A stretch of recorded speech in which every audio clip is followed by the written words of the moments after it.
A virgindade, ou seja, o pensar nessa primeira vez, o imaginar a sua primeira vez, é um momento, sabe, que gera nesses meninos muita ansiedade. E por quê? Porque soma essa expectativa com a inexperiência e o resultado só pode ser ansiedade, não é?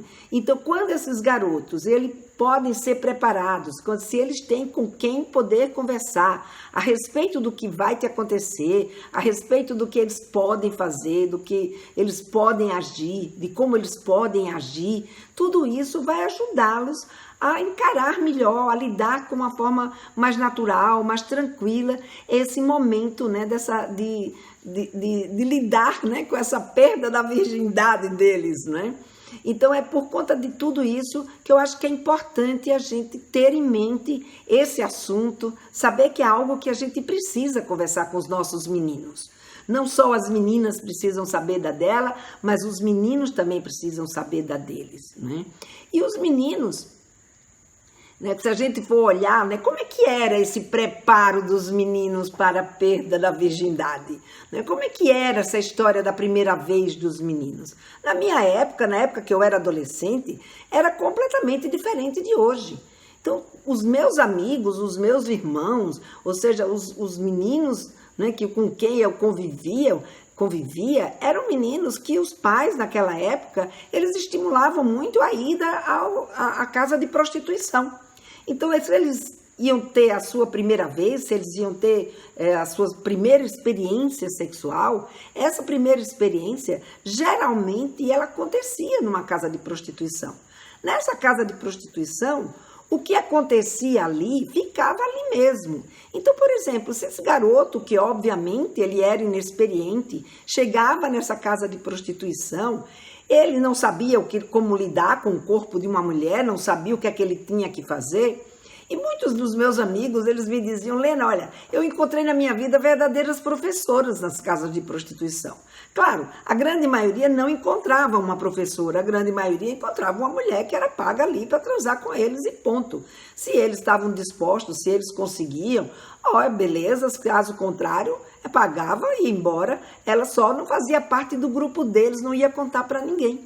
Então tem alguns amigos meus que me contaram que eles diziam assim: Lena, olha, as primeiras vezes que eu fui numa casa de prostituição, eu não consegui fazer nada. Eu chegava lá e não fazia absolutamente nada.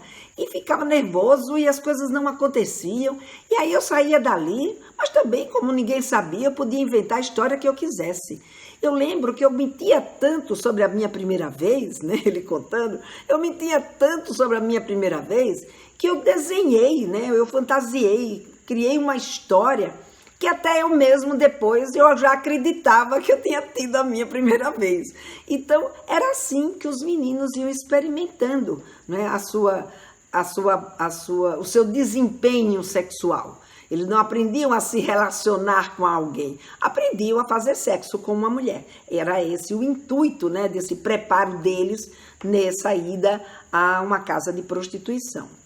Hoje, ainda existem pessoas que levam seus filhos na casa de prostituição, ou que dão de presente de aniversário de 15 anos uma prostituta, ou ainda se utiliza esse método, né, para se ensinar os meninos como lidar com o corpo de uma mulher. Mas a gente vê que é bem diferente hoje em dia. A gente vê que hoje em dia os meninos têm outra oportunidade. Eles têm a oportunidade não de fazer sexo, né, aprender a fazer sexo, mas sim a oportunidade de aprender a se relacionar com uma outra pessoa sexualmente. E isso é muito diferente. Agora, esses meninos contam com um prejuízo muito grande, porque ninguém prepara eles. E eles ainda vão com aquele estigma, né, de que os meninos sabem tudo sobre sexo.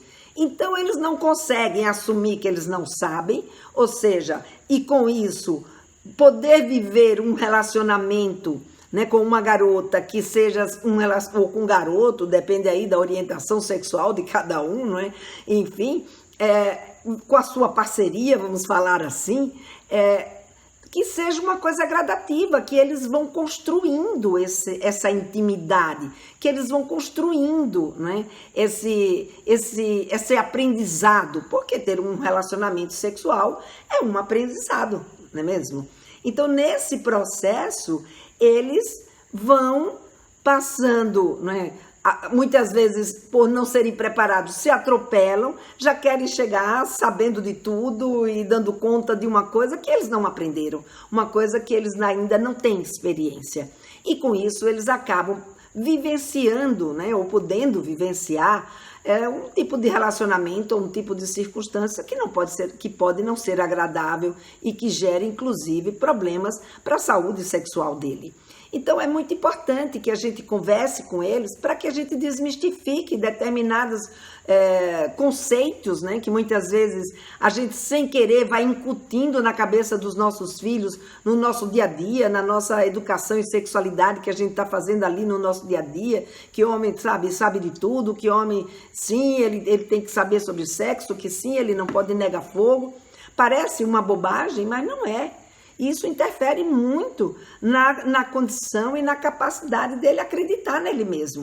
Então, se você coloca uma expectativa muito alta, né, diante de uma circunstância que ele é inexperiente, obviamente que isso vai gerar ansiedade, que isso vai gerar um desconforto. E a ansiedade somada a essa inexperiência, né, pode criar uma situação que não é uma situação agradável. Daí por que eu trazer esse tema para a gente conversar aqui.